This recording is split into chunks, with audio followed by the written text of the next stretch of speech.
Journal télévisé bilingue Suspect Home Television, édition de ce 28 octobre 2022. Au sommaire, participation des partis politiques dans les débats télévisés au centre d'une étude.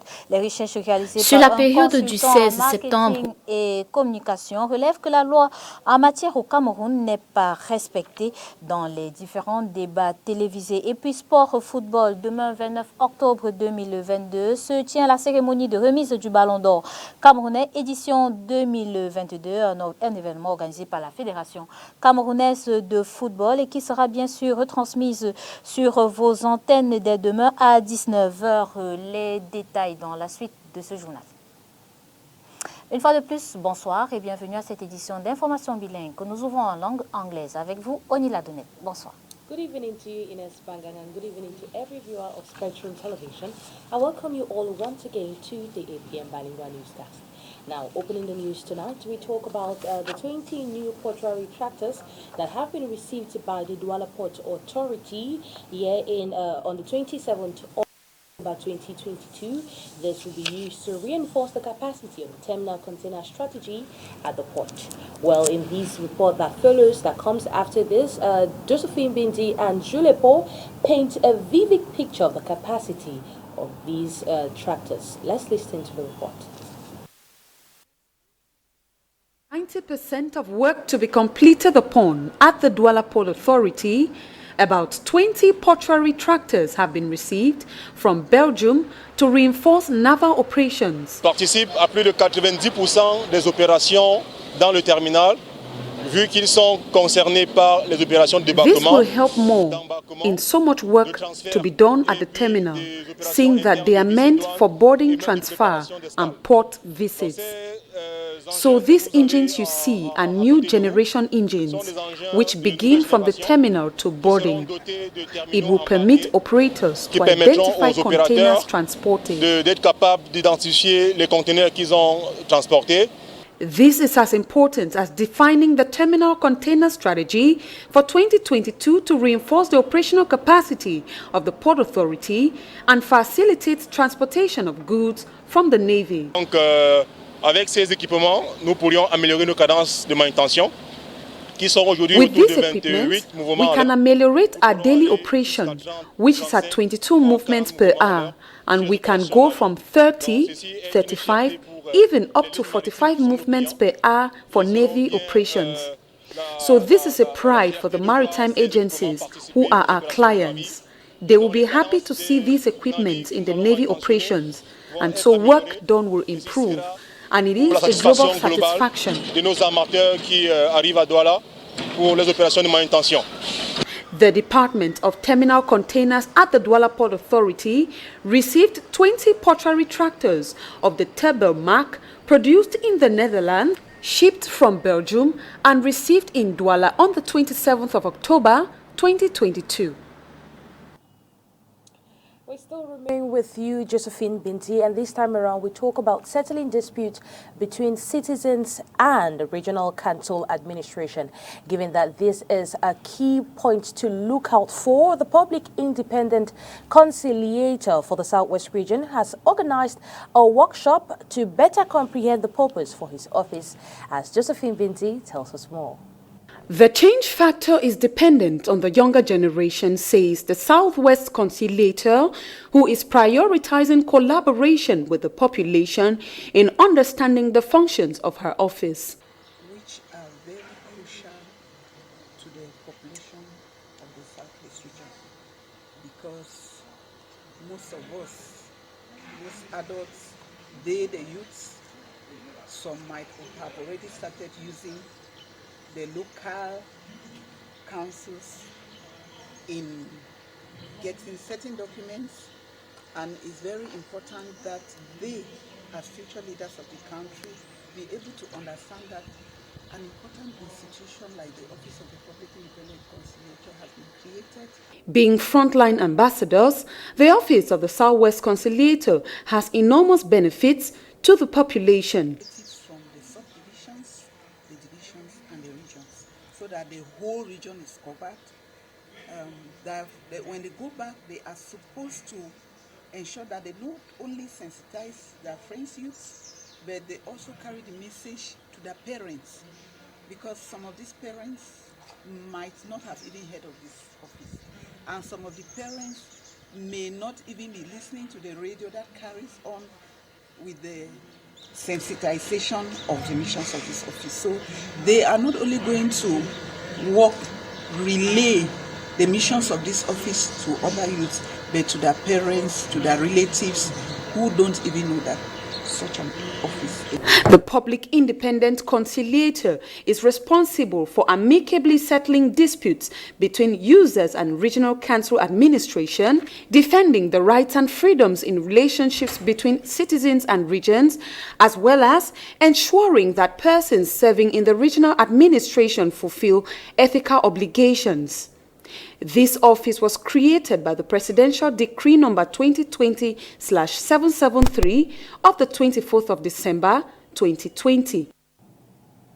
Sur la période du 16 septembre au 16 octobre 2022, le Rassemblement démocratique du peuple camerounais RDPC est plus présent sur les plateaux de débat télévisés que les autres partis politiques. Le constat est fait par un consultant en marketing et communication, le nommé Sop Amine Fouedjeu. Il a publié une étude sur la restitution du monitoring des parts des voix des partis politiques sur les chaînes de télévision. Reportage. Sur la période du 16 septembre au 16 octobre 2022, le Rassemblement démocratique du peuple camerounais, le RDPC, le parti au pouvoir est majoritairement représenté au Sénat et à l'Assemblée nationale, est plus présent dans les émissions de débat télévisées que les autres organisations politiques. C'est eux qui sont beaucoup plus appelés ou beaucoup plus à même de justifier leur choix politique ou de défendre les différentes actualités portant sur leur gestion. Jusqu'à présent, le RDPC gagne le top, et ça ne va pas s'arrêter demain, mais il serait beaucoup plus invité pour le jeu démocratique que les débats soient réglementés au Cameroun. L'observation faite par le consultant senior en marketing et communication a l'ambition de pousser les décideurs, hommes de médias, au respect des lois sur la réglementation de la communication des partis politiques sur les médias. Entre autres, les lois sur la création des partis politiques et sur la liberté de communication sociale. Je vous rappelle que ces lois disposent de ce qu'une réglementation doit être établie. Donc nous invitons les différents pouvoirs publics à se saisir de cette disposition de la loi pour réglementer notre espace de communication sociale. Et nous invitons également les différents médias qui ont notamment les forts taux d'écoute à prendre au sérieux leur rôle en tant que quatrième pouvoir ou en tant que régulateur de notre environnement politique. Et nous invitons enfin les partis politiques à mener un plaidoyer ou des combats aussi allant dans le sens de la réglementation de la communication sociale au Cameroun. Sinon, ça sera toujours le diktat du parti au pouvoir, ça sera toujours le diktat des médias qui auront la liberté d'habiter, de choisir quel parti politique devrait avoir pignon sur eux et quel parti politique devrait disparaître. À ce jour, le Cameroun compte plus de 300 partis politiques et pourtant, seulement une quinzaine est régulièrement représentée dans les médias, chose contraire à la loi pour le consultant. Ce dernier a publié une étude sur la restitution du monitoring des parts des voix des partis politiques sur les chaînes de télévision sur la période du 16 septembre au 16 octobre 2022. Le maire de la ville de Yaoundé effectue une visite des chantiers d'installation électrique effectués par la mairie dans l'arrondissement de Yaoundé 7e. Luc Messi Atangana a apprécié le niveau d'avancement des dits travaux et a également recueilli les doléances des populations. Olivier Bouzique. Il y a quelques mois, la communauté urbaine a engagé un projet d'électrification de cette zone rurale de Yaoundé 7e. Le projet a consisté à l'installation des lampadaires solaires modernes et autonomes dans tous les coins. À travers le volet éclairage public, je me suis dit que la zone rurale de Yaoundé 7, à savoir les villages de Nkolunkou et de Mkwamuyos, bien qu'étant dans la zone rurale, font partie de la ville de Yaoundé. On ne saurait donc concentrer des infrastructures modernes rien qu'au centre de la ville. C'est pour cela que le travail engagé, il fallait venir voir à quoi il ressemble, est-ce qu'il est effectif. Du noir à la lumière, pour la population, c'est un vieux rêve qui se réalise enfin. Nous avons toujours vécu dans le noir. Et puis subitement, un jour, nous sommes dans la lumière. Vous connaissez les problèmes des zones rurales avec l'insécurité. Cet éclairage public solaire va non seulement mettre plus de sérénité et de sécurité pour les fidèles laïcs qui viennent prier le soir, qui viennent adorer Dieu, mais surtout qui viennent aussi recevoir la santé de leur corps. Pour eux, l'éclairage apporte un début de solution à leurs multiples défis. En remerciant, ça veut dire que nous demandons plus. Nous lui chargeons de transmettre aussi au chef de l'État, son Excellence Paul Biya, notre problème de route. Nous voulons aussi que notre tronçon routier à partir de pharmacie jusqu'au pont hangar soit bitumé. Le maire de la ville a recueilli toutes les doléances avant de mettre le cap sur les prochaines étapes. Après Yaoundé 7e, le vaste projet d'éclairage de la capitale va s'étendre dans les zones rurales de Yaoundé 1er, puis Yaoundé 5e. We'll now take you over to the Southwest region where the mayor of the Tico Council, His Royal Highness Chief Peter Kome Misoso, and his team have started with the demolition exercise of some streets in his municipality. This is in order to give the Gateway City a facelift. Well, this exercise has started at Quartier 11 Mutengene, saw the Tico Council head leader, Busy, bringing down unauthorized structures in order to give way for vehicles to ply the road. Katrin Cornell tells us more in this report. Several families living at Quarter 12, a neighborhood in Tico Southwest region, are now looking for where to relocate after their houses were demolished recently.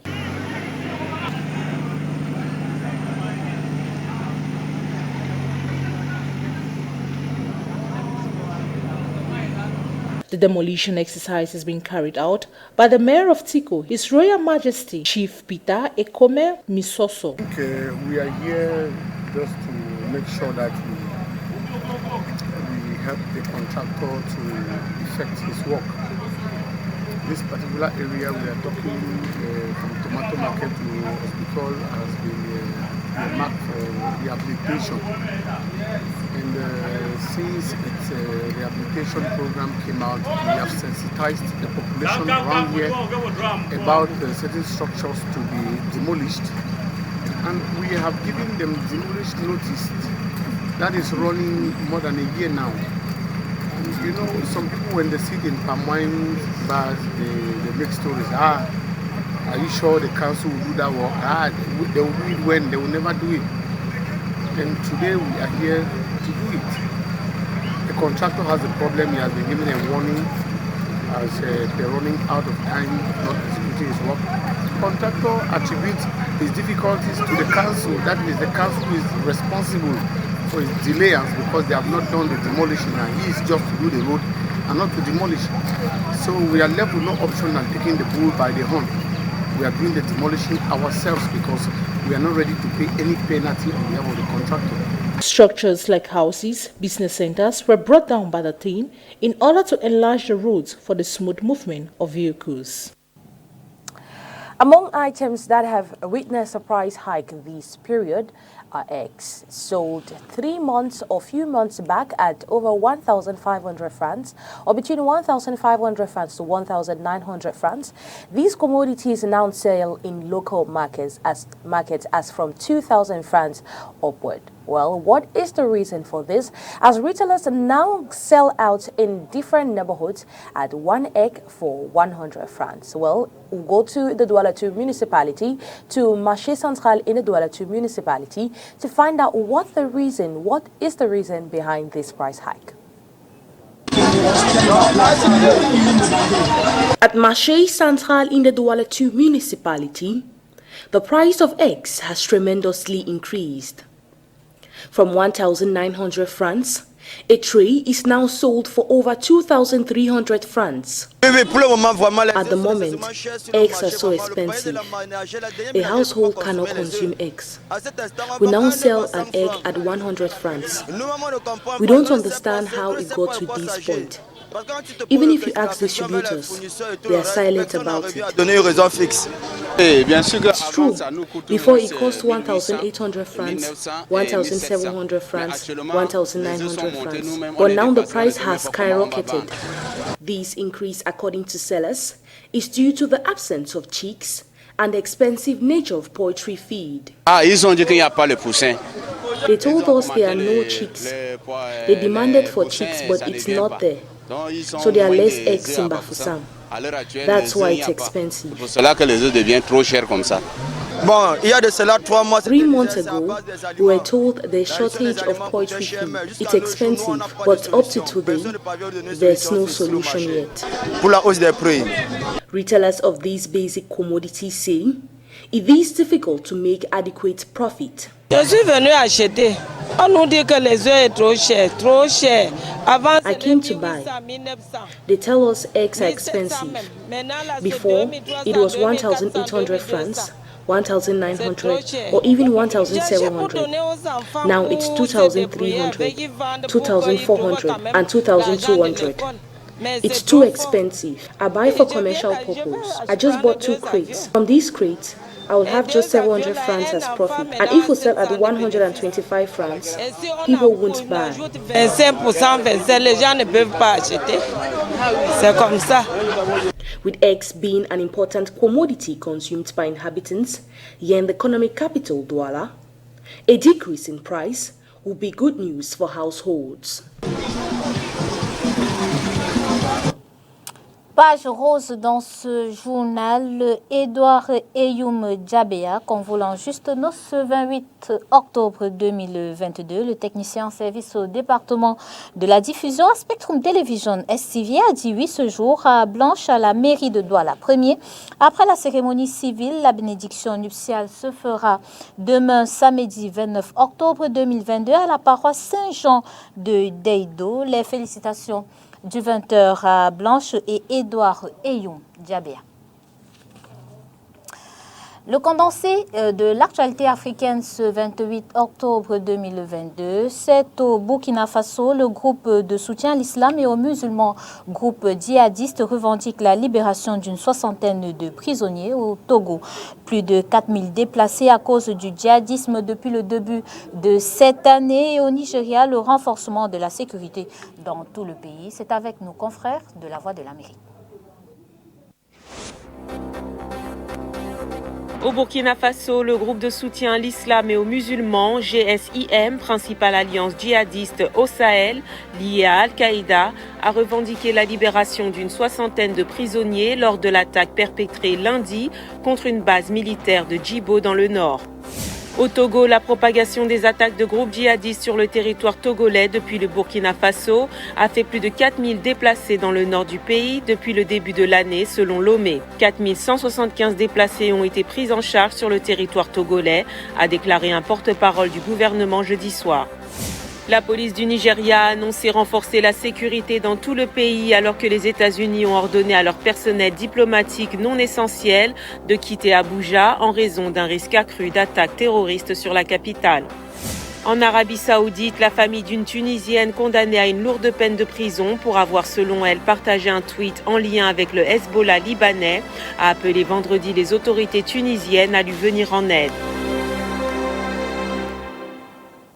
En sport, report de la compétition MTN Elite Tour, l'impact est énorme pour certains clubs. C'est le cas de Unisport Football Club du Onkam, arrivé à Douala ce 28 octobre 2022 pour livrer son premier match samedi.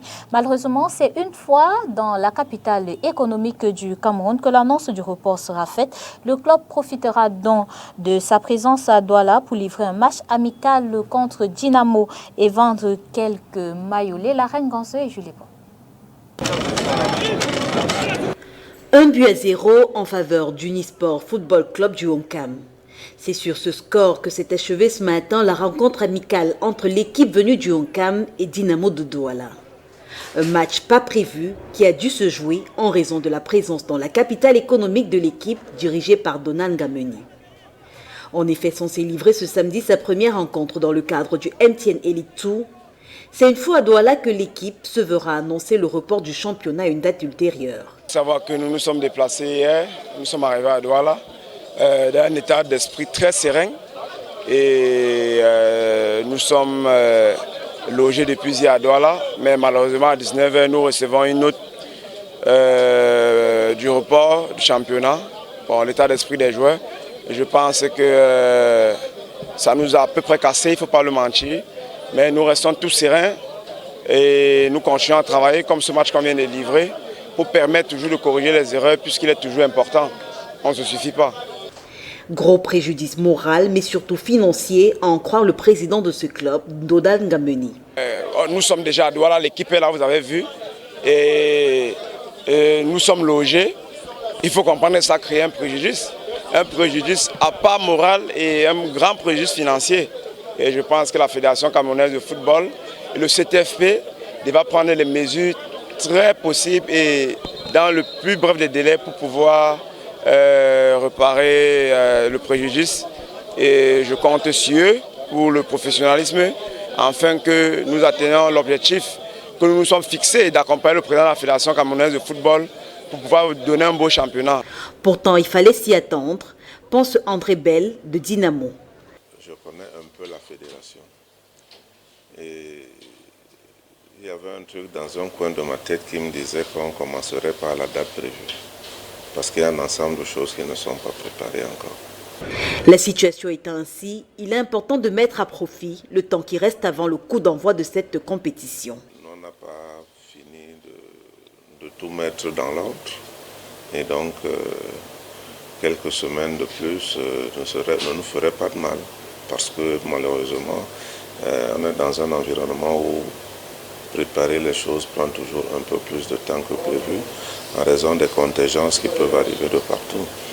Et secrètement, j'en suis à espérer que le championnat ne reprenne pas avant la Coupe du Monde. Prévu pour démarrer le samedi 29 octobre, le championnat professionnel de deuxième division MTN Elite Tour est reporté à une date ultérieure, annonce le secrétaire général du Conseil transitoire du football professionnel. Un report qui intervient à moins de 24 heures du lancement de la compétition. La prochaine date du démarrage de la saison n'est pour l'instant pas connue. Toujours en sport football, demain samedi 29 octobre 2022 va se tenir la cérémonie de remise du Ballon d'Or camerounais édition 2022, une cérémonie que vous pourriez bien évidemment vivre en direct sur les antennes de Spectrum Television dès 19h. Mais avant, à 17h26, vous pourriez retrouver Makeda Lidi Notom dans un plateau spécial. Il faut le savoir, cet événement est organisé par la Fédération camerounaise de football, la FECAFOOT. Et c'est à vous. Yes, and like Ines Banga rightly said, the first edition of the Cameroon Ballon d'Or slated for Saturday, October 29, will be broadcasted live on Spectrum Television. Remember, over 7 awards will be dished out to the best sports actors of last season. The winners were voted by a clique of prominent sport journalists and coaches, and the award is organized by the Cameroon Football Federation. Right before its live broadcast on STV, Makeda Lidi will be having a pre-Ballon d'Or show by 5:26 p.m. Do make sure to stay tuned because we will be bringing you guys all the live updates. Well, that is all we had for you right here on Spectrum Television. Do make sure you take the rendezvous with us at 8 p.m. tomorrow, Saturday. That is after following the Ballon d'Or, of course. Good night to you, Ines Banga. Bonsoir, Oni Ladonette. Bonsoir à vous, mesdames et messieurs. On se dit à demain à 20h, juste après la cérémonie retransmise en direct à 19h, la cérémonie de remise du Ballon d'Or camerounais. À demain.